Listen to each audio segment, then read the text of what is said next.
Valkyrie. You're in Niflheim? Of all the places.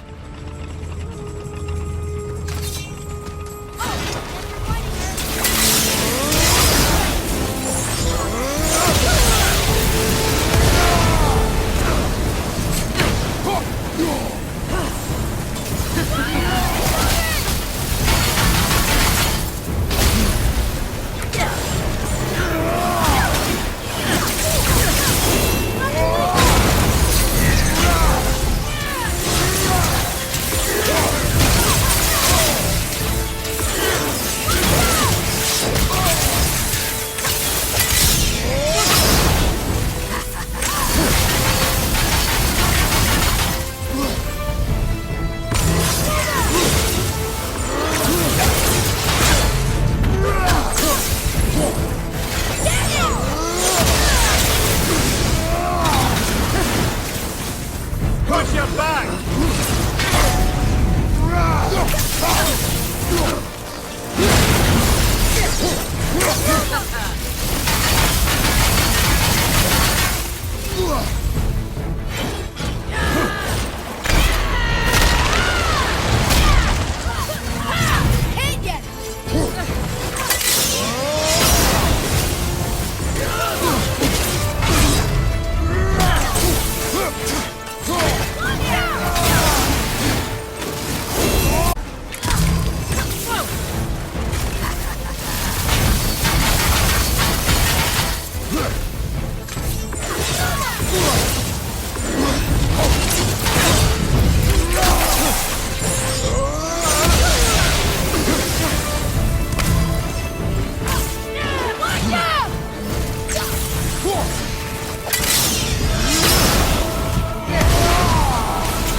Freedom. Yes. You are free now. My sisters, have they suffered the same fate? Yes. But we'll save them. You are both very brave. I wish you luck. Valhalla awaits. She didn't even notice me.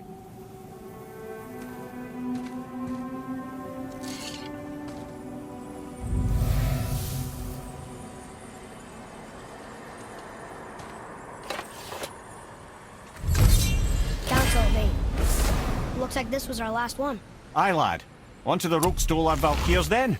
If you remember, it's next to the two oarsmen statues on the path we took to Thamur's chisel. This queen of yours, she is strong, yes? Stronger than these other Valkyries we have faced. That's putting it mildly, brother. Then we must prepare ourselves.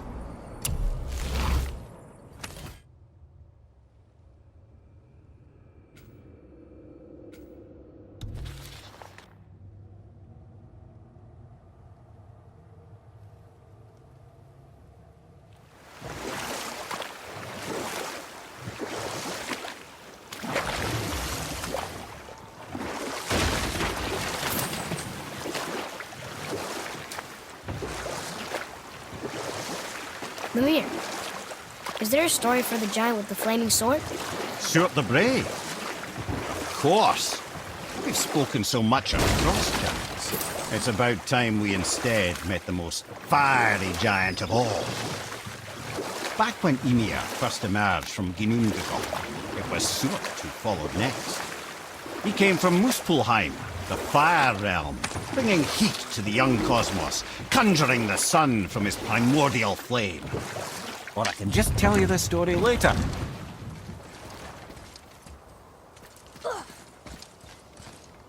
Another name. SHAREfactory for?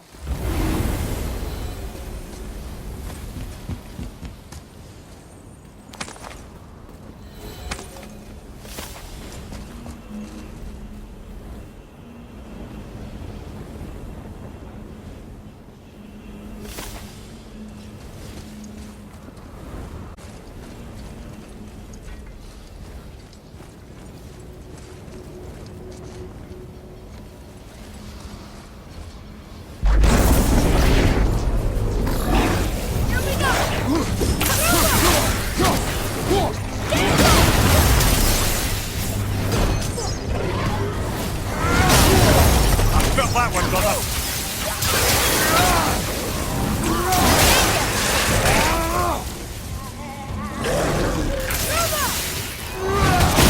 I'll knock him down!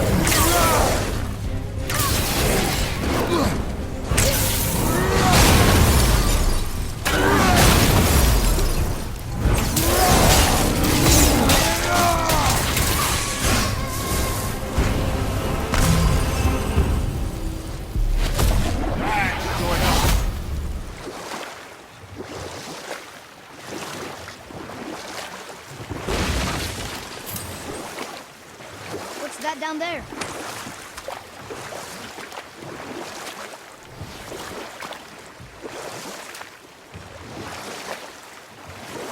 Right then, where were we? Ah, yes. We were speaking of Soort the Brave, the fire giant. But let's come back to that flaming sword, shall we? Soort the Brave forged his sword of flame for one purpose alone: to burn down Asgard when Ragnarok comes at last. His destiny is to fall at the hands of Thor and Odin, but in so doing, strike the blow that leaves their realm in ash and ruin. From that destruction, the world can be born.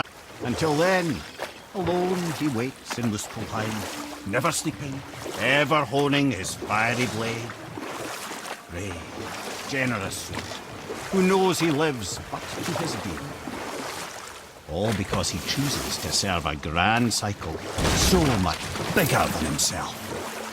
To truly embrace your purpose and the patience and sacrifice it demands is to ensure your day will come. You think we'll be there when that day comes?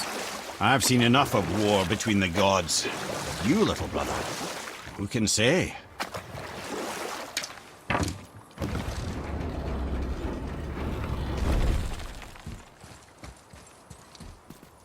One more for the collection. Another name. Air!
Last one.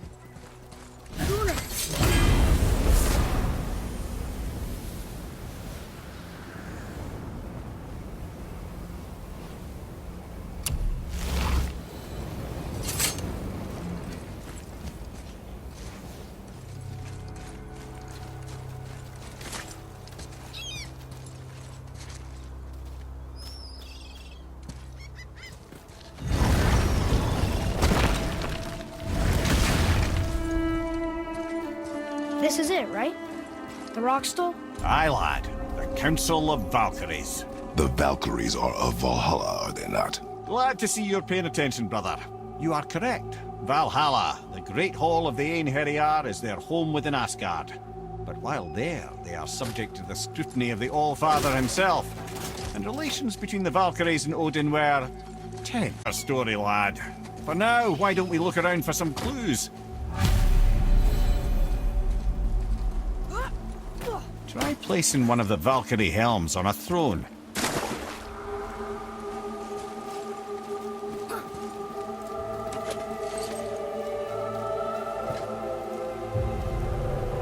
Whoa, you're back. I'm here. Who is she? Gunnar, Mistress of War. After any conflict, big or small, she would be first on the scene, sussing out the worthy spirits for a free trip to Valhalla. A gruesome task, but she took great pride in it. Any conflict. Impossible. It's true. She had help from her sisters, of course, but Gunnar was always first to arrive. Her judgment of the fallen was unparalleled, and an invaluable resource to Odin. She was one of his favourites.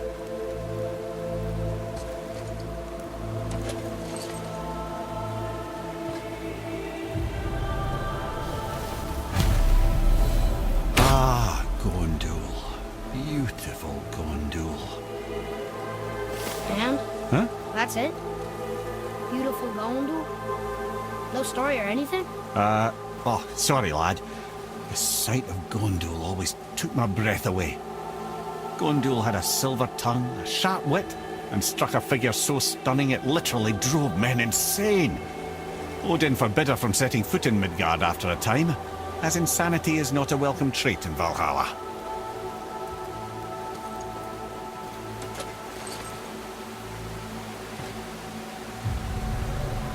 This is none other than Geirdriful, the Master of Arms in Valhalla, responsible for arming and training Odin's Einherjar. His what? His army come Ragnarok. The entire reason Valhalla exists, you see. The Einherjar wait in the Great Hall endlessly, feasting, drinking, and fornicating themselves silly. Once Ragnarok begins, Odin calls them into service to fight on his behalf. Geirdriful had her hands full training that lot.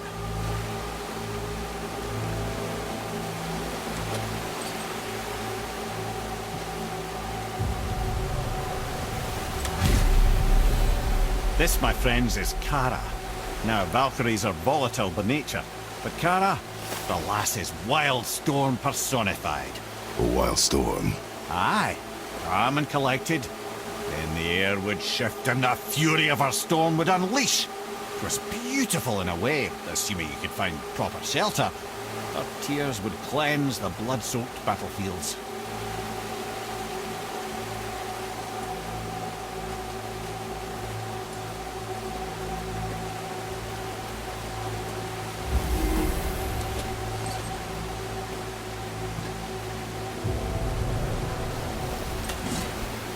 This is Rota, a chooser of the slain. I thought all the Valkyrie did that. Not exactly, lad. Although that is what they're most famous for, and by far their greatest responsibility. You've seen what happens to the dead without the judgment of the Valkyries. Hellwalkers. That's right. Rota them to clean up the aftermath of battle. Hell overflows with souls meant for Valhalla. A sorry state of affairs. Rota must be beside herself.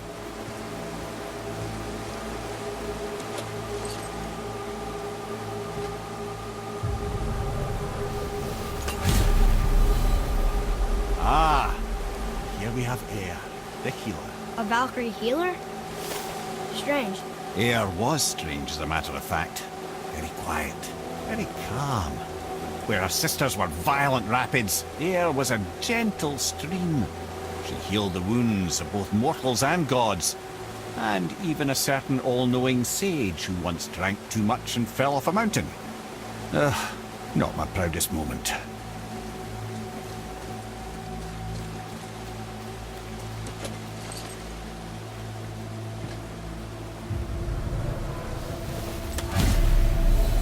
Well, well, Hilda, Mistress of Battle. She and Odin got on quite well, actually. Her and the other Valkyries, not so much. She would spend most of her time here in Midgard observing discord between the living, and sewing some up herself from time to time. She lived for conflict. Some say she was conflict personified. I wonder what will become of her now that she's free.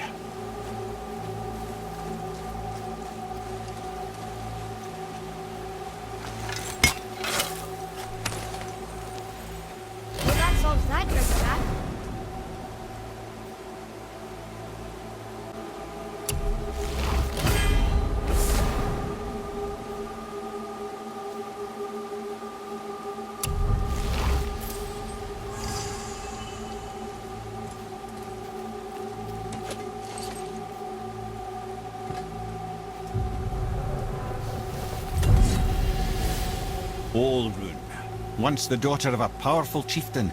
She fell defending him during a Reaver attack.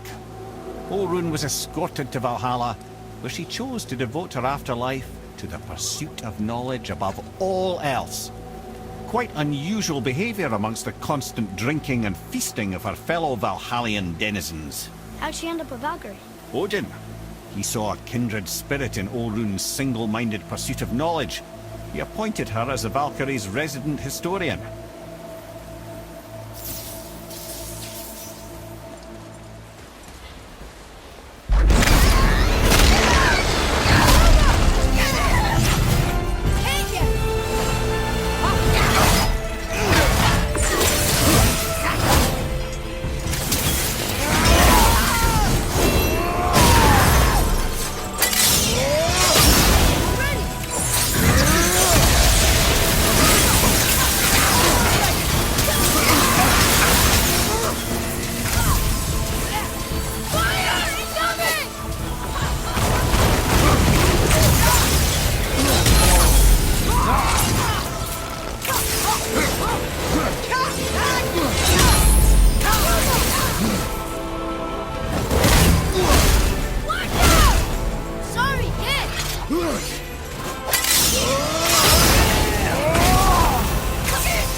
Thank you, friends.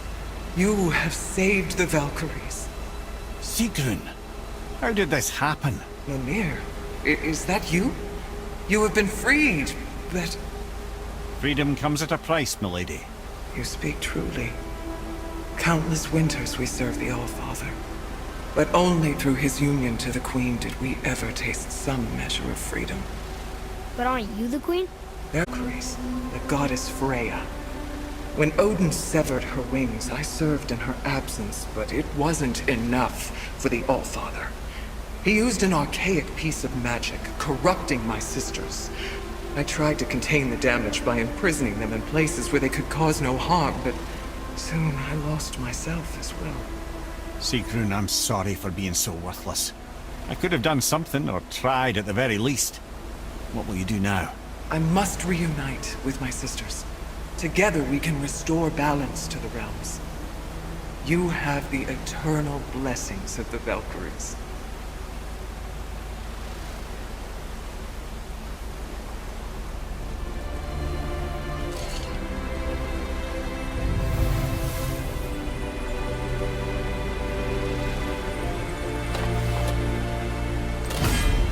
Well, we did it, I suppose. You don't sound very happy about it.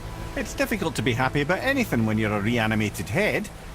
I'm grateful we were able to set the Valkyries free. But so much of this could have been avoided, if only... You said it yourself, Head. It does not matter anymore.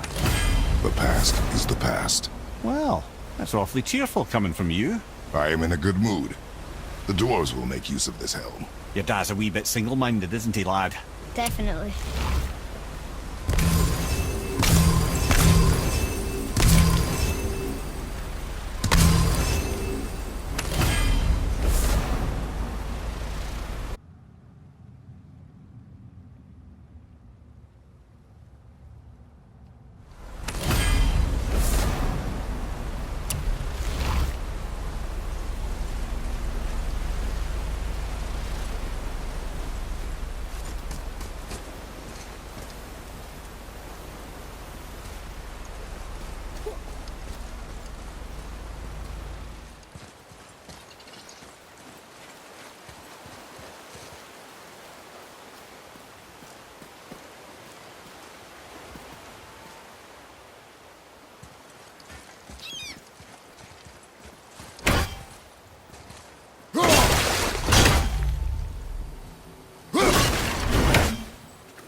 I'm feeling creative today.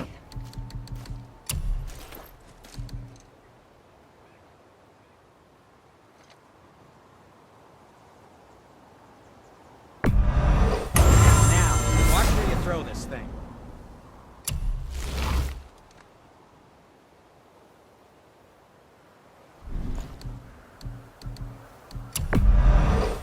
Ah, isn't that neat?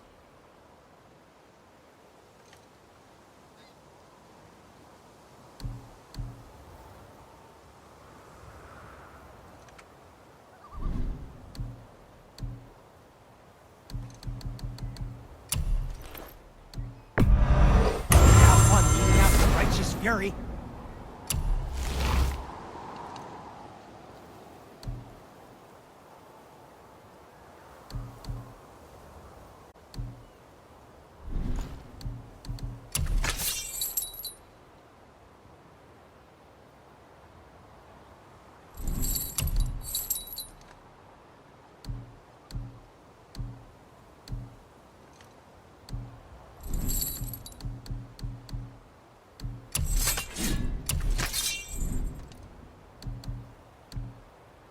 If you're not in a hurry.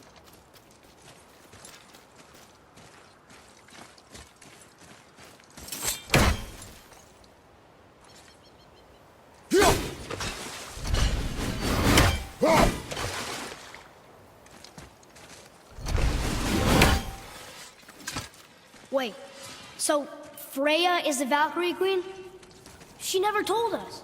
You never told us. Explain yourself, Head. Or are you bewitched again? Not at all. Freya was Queen of the Valkyries at one point. Part of her marriage dowry included overseeing the Valkyries themselves. As a powerful Vanir goddess, they revered her. I never knew how much until now.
Brothers, there's another thing I must let you know. From the time you were away in Jotunheim. Well, tell us then. It concerns Freya. She paid me a visit. What did you tell her? What little I know about where Odin may have kept her Valkyrie wings. Seems she's rather bent on reclaiming her warrior spirit.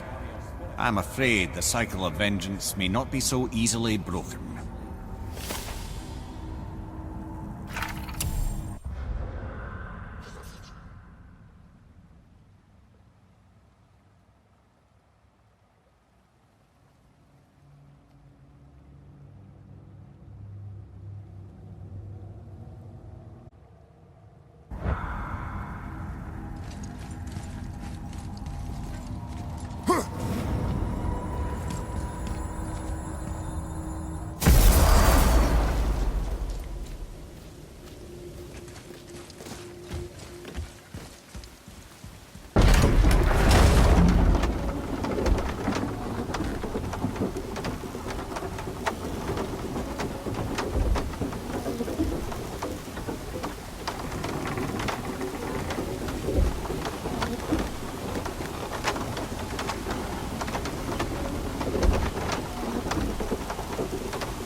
Atreus, here!